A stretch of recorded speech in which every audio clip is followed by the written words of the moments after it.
through 4 says, "Count it all joy, my brothers, when you meet trials of various kinds, for you know that the testing of your faith produces steadfastness. And let steadfastness have its full effect, that you may be perfect and complete, lacking in nothing." That word steadfastness means this, means perseverance.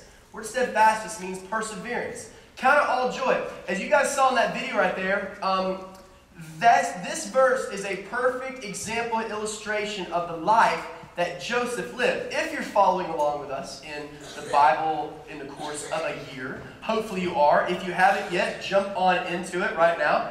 You've missed only a couple of weeks. You can still jump into it, and it's awesome. We're at the story of Joseph, and Joseph is a remarkable story, one that is incredibly interesting to read. So jump on into that. But this verse right here, these 3 verses, 3 of my favorite verses in the entire Bible, are a perfect illustration of the life that Joseph lived. We're going to talk about that tonight. See, Joseph lived a life that was incredibly difficult. He went through all sorts of garbage, all sorts of junk in his life that he didn't cause to himself. All sorts of things happened to him that he didn't create. Many of you in here have had things happen to you in your life, things bad, negative things have happened to you that you didn't bring upon yourself. And Joseph is a perfect illustration, a perfect story of someone, how they conquered how their feelings probably wanted to be, and ended up living a life that God wanted. Let me ask you guys a personal question, okay? Who in here has a bit of an anger problem? Okay, we got a few people admitting it now. Okay, the anger problem isn't like something goes wrong, you start screaming, yelling, cursing, maybe not cursing, hopefully not, screaming, yelling, stomping your feet, kicking holes in walls, kicking holes in people, kicking cats, right? That's what we do, right? You get mad and kick a cat, right? All right, I'm not a proponent of violence against kitty cats. Only if it's funny. All right, I'm not at all. Don't go out and hurt a kitty cat because of me. All right, so we blow up sometimes. And some people are more prone to it than others. I know my sister had a huge anger problem. Oh, yeah, she's really popping off to my dad. You know, my dad is like this gruff, tough dude. His dad was in World War II, an old grizzled vet, you know, and he didn't take jack. You know, the kind of guy that, hey, my dad messed up. My grandfather and my dad go outside and pick the branch that my papa wanted to whip him with, all right? My dad got to pick that branch out. And if he got a branch too small, he had to go out and pick a bigger one, all right? So, if it wasn't very good, my dad is a pretty gruff guy. I remember my sister. I remember one particular time, she was furious at something that was so stupid. And of course, me and my brother are back there egging her on, telling her to get more and more angry and stuff. You know, like, it's not fair what Dad's doing to you, Katie, you know, type thing. So like, let's try to punch a hole in the wall. And sure enough, she kicked a hole in the hallway wall. And it was great because she had to end up mowing the grass all summer long, right? Which was my job. So I really got out of that one. It was awesome. She had a huge anger problem, right? Many of us here have huge anger problems, but that anger isn't something that honors God. It's not something that God can use. We all know that, and we want to defeat it. We want to get rid of it, some of us, okay? But we're not trying hard enough. And Joseph's life is proof that you can have horrible things happen to you and still have an attitude that pleases God. So for those of you that just say, that's just part of my personality, get over it, you know? Hey, that's just me.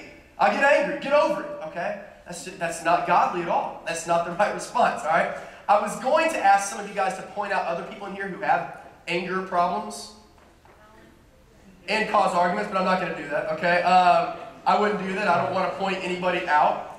I saw that hand. All right. Anyway, so, hey, our first reaction often is to get angry, to blame people when stuff goes wrong in our life. And that's not what Joseph did. And I think it's because of that God honored Joseph in such a huge way, This verse, these verses, James chapter 1, verses 2 through 4, tell us 3 awesome things that we can also apply to the lives of Joseph. The first thing is this. First thing it tells us this, is that we are going to face difficult times in our lives. We're going to face difficult things in our lives.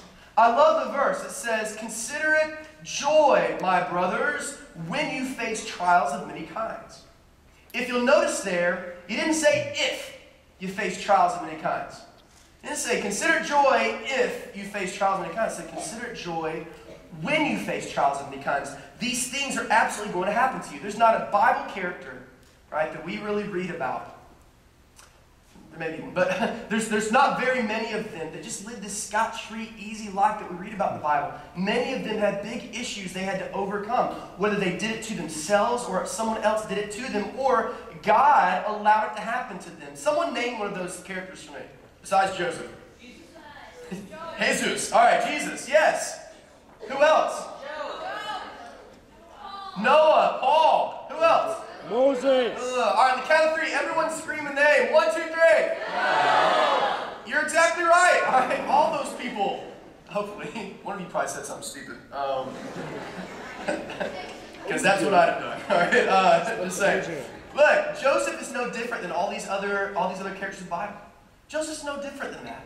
He went through all these crazy things, and by watching him through his story, we can understand that we can learn to cope and deal with the problems of things that we face in our lives in a lot better way, in a way that honors God and glorifies God. I love the verse in James. I love that verse in James. Again, we got to stop being naive about thinking that these things are not going to happen to us. It's when.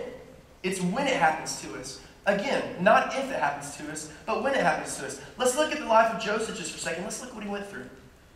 First off, Joseph was betrayed by those he loved. As we read through the story, and you can kind of start in Genesis chapter 37, we understand that Joseph was betrayed by those that he loved. Joseph was popping off about, how great he was. He's popping off about how one day, all he saw, he had these dreams, and his brothers and his mom and dad were all going to bow down before him one day, and you can imagine it's just making him angry. Well, finally, they got sick and tired of it. He was already looked upon as the favored child, and the brothers didn't like that. Anybody know that their brother or sister is like a favored child and you're like the little misfit, right? Who feels like that? Does that make you feel good? Don't sell your brother to a foreign country, all right? Not a good idea. Not a good idea. He was betrayed by those that he loved. What happened? You saw just in this little short film exactly what happened to him. He was betrayed by those that he loved. Absolutely betrayed, which means that trust is gone. The trust is totally gone. What else? He was abandoned by those that he loved. Totally abandoned. And he was taken away from his family, basically to a place where he knew in his heart he'd probably never see them again. Now imagine that. There's in all seriousness, there's an industry now that does this to young girls and young boys now. It's called the sex slave industry. You read about it in newspapers. Young boys and young girls are kidnapped all the time and sold overseas to become sex slaves to foreigners, to all these other people all over the world. It happens all the time, guys. It's a terrible, absolutely despicable industry. These poor young boys and girls are taken away off into a country where they don't know the languages, they don't know the people, they don't know the culture, and they're scared to death the entire time. And in a similar way, this is what happened to Joseph. He was taken away into a country that was not his own, to a language that was not his own, to a culture that was not his own. It was a crazy, crazy thing for Joseph to have to deal with. He was betrayed and abandoned by his family, knowing that we'd never see him again. Now, some of you are like, wow, that'd be great, just kind of popping off, like, wow, you got to fight or argue with your mom or dad. Have you ever said, well, I don't want to see you again, I'm moving out, where are you going to move to, I'm going to see you, alongside the guy over there, will work for food, type thing. That's where you're headed, all right? You got nowhere to go. Stay at home, say sorry to your mom, and ask her to cook you a sandwich, all right? All right, so... whatever. All right. You get the idea. Or go in there and make one for both of you. All right, there's a better idea. So we said that before, but we don't really mean it. You don't really mean it. All right? You don't really mean it. You don't want to totally leave forever. Well, that was the situation that Joseph was facing here. Guess what? He begins to reassemble his life when a woman falsely accuses him of rape. Look in Genesis chapter 39. A person, a wife who's in a position of authority, totally going to buy her word over his every time. In fact, there was evidence left there that made it look like that's what he had tried to do. So just when his life was being reassembled, then he gets kicked back to the curb again. I mean, this guy can't seem to buy a break in all of this. He's got to be looking at his life like, what did I do? What did I do to deserve all this stuff? I mean, that's what I do. I'm in the jail cell. Like, God, what did I do, man? How could you allow that? I thought I was living a good life. Clearly, something I was missing. Can you tell me what that is? It's not a reason his life. Then he's thrown back in prison. He helps a guy get out who doesn't in turn really help him back that soon. Not as soon as what he wanted. Man, all these things happened to Joseph. All these things. Negative things happen in his life. Guess what? We're going to face difficult things in our lives, and there's nothing you or I can do about it. There's nothing we can do about it. It's how we respond to those difficult things in our lives. Look, we have to begin to expect that this stuff is going to happen. We can't just begin to believe that we're just going to float through life without any of this stuff happening. Because here's the thing I know about people. When people are involved in anything, right? When it's a friendship, relationship, whatever it is, when people are involved, sin is involved. Because we're all sinful people. Anybody here ever sinned before? Okay, then guess what? We all have the propensity, the ability to hurt somebody else. We all have that ability. You have that ability. In fact, most of you, if not all of you in here, have done that before. You've hurt somebody else. Maybe not meaning to, but you've done it. And that other person has borne the brunt of something that they didn't cause, but you did to them. So that person has to suffer those consequences. You didn't mean that, but it happened. Guys, we need to begin to understand that this stuff's going to happen. So when it does happen in your life, the response is not to curse God. The response is not to walk away from God and become an atheist. The response is not, there's something that I've dealt with this week. The response is not to walk away from God and say, I'm done with you. I don't want anything to do with you anymore. You allowed this. Clearly you don't love me like the Bible says you love me, so I'm done with you. That's not the response. Because as you look through that Bible, God allowed stuff to happen. All these characters in the Bible. And then look what he did through them. He's still reaching people today through them. We are going to face crazy, difficult things in our lives. The second thing I know is this, out of that verse. Consider it joy, my brothers, when you face trials of many kinds, because you know the testing of your faith develops perseverance. The second thing I know is this, is that your attitude will most often determine your availability. I want you guys to look at a video right here that I watched actually a few years ago. I think it was 2008. Extreme Home Makeover. Awesome show. This is an awesome story about a guy who had everything in the world against him, who had an awesome life, and all that was taken away in a split second. And I want you to see how he responded to that. Then ask yourself the question, would I respond in that same way?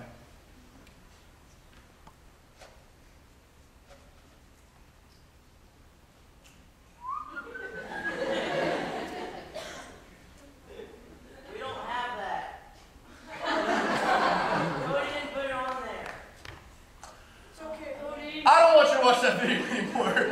That's a terrible video anyways. We don't like Extreme Home Makeover, do we? It's an awful video. Awesome. Here's what happened to this guy. This guy was a stellar athlete. Had his life all laid out in front of him. Got a college scholarship. Was going to go off and all that stuff. He was a gymnast, a football player, a baseball player, a basketball player. All these other things. And all of a sudden, in just a moment, he's out in his backyard doing some sort of round-off back time. When he comes down, he misses the landing and falls. Breaks his neck. The bones in his neck basically go like this. They're kind of in line, all of a sudden, boom, they slide up. Paralyzed from the head down. Can't feed himself anymore. Can't bathe himself. Can't dress himself anymore. He has to rely on everyone else for the rest of his life. Well, his dad decided at that point that he was going to quit his job and take care of him every day for the rest of his life. Because he knew at that point that who else was going to take care of his son? So he quit his job, he retired early, and every morning when he got up, he bathed him, he fed him, he spoon-fed him all of his food. Well, this guy, you or me, we might decide at that point, what's the point? This seems absolutely pointless, absolutely worthless. This guy had dreams. This young man, this 17-year-old boy had dreams. He had dreams he had not fulfilled yet. And he decided, he said, you know what? I want to go back to college. I want to go to college. I want to finish the degree that I wanted to do in the first place. So what did he do? His dad took him and enrolled him in classes, and he finished his college degree. He decided that he wanted to try, if at all possible, to see if he could ever learn to walk or use his arms again. And he was trying. It showed him in there trying to work out, moving his body, moving his arms. His dad really being the one moving him and stuff, but just trying to stimulate growth in the muscles. This guy had every reason to give up. He's faced things that you and I haven't faced and will probably never face. And this guy, out of everyone in this room, had every reason to give up and turn around and run away from life, sit holed up in a room, paralyzed from the neck down, where he would never look at anybody. Remember, guys, think about this. He was able, a sharp-looking young man who walked around, who had tons of girlfriends, was a stellar athlete. This guy is now in a wheelchair, having gained a lot of weight. Now he's in a wheelchair, can't move any part of his body anymore. You and I would sit in a room and loathe our life. That's what we would do. This guy, that proverbial man, when life hands you a lemon, man, you don't squash it, you don't throw it away, you make something good out of it. And he made something good out of his life. He decided that he was not going to let his circumstances and the events that he could not control dictate the rest of his life. And that's the life of Joseph. Joseph decided that all these things that weren't fair to him, he decided that none of those things were going to dictate how he lived the rest of his life. So look up here. God has a bigger picture that he wants to show us and lead us to. We don't see that. We see the here and now. God sees the big picture of everything that's going on in your life.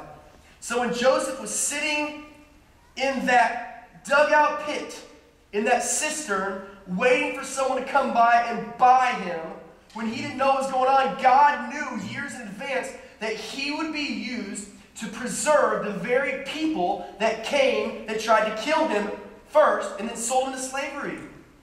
Because that's what Joseph did. He went, and God used him in a huge way to preserve the Jews in a foreign country, in a place that was not his own land. We don't know what God wants to do with and through our lives in spite of what happens to us. But we know that God is at work in our lives. And if we continue to trust him and to follow him and have a great attitude to choose not to turn our back on God, but to choose to embrace God and run to God, man, God will see you through that. And you will understand after that this entire time God was walking you through this difficult time in your life. Your attitude will most often determine your availability. Consider it joy when you face trials of many kinds, because you know the testing of your faith develops perseverance. James knows what you guys are going through even more so than what you know you're going through. James, the first century Christians, were persecuted more than any other group in the history of the world. Man, they had to hide in order to preserve their own life.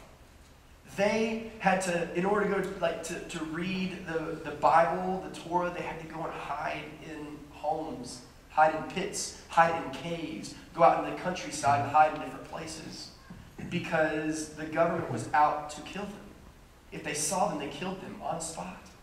Many times they would tar and feather them, which means they covered them in this hot liquid tar and then feather them to embarrass them. Most of the time, they would die from the suffocation of being covered in this hot tar. Most of the other times, they would sit there and they'd be thrown into the middle of arenas where thousands of people would gather to watch as lions and tigers came to fight them. Or as Roman soldiers on chariots with spears came out there to fight one or two of them in the middle of this deal, with 7 or 8 Roman chariots circling around. That's what they faced. That's what James had to endure that time. James understands persecution. So when he says consider it joy when you face trials of many kinds, he's not saying to be happy, right? I'm so thankful that my friend taught behind my back. Yay! You know, like, all right. Sure, I'm glad my best friend moved. That was great, God. Thank you. You know, like that. Like, he's not saying be joyful in those circumstances. He's saying be joyful because at everything that works in our lives, those things that God allows into our lives, God is going to bring about for his good. So trust him through that. Consider it joy that God would see fit to allow you to go through something like that. Because the testing of your faith develops a perseverance that you'll need later.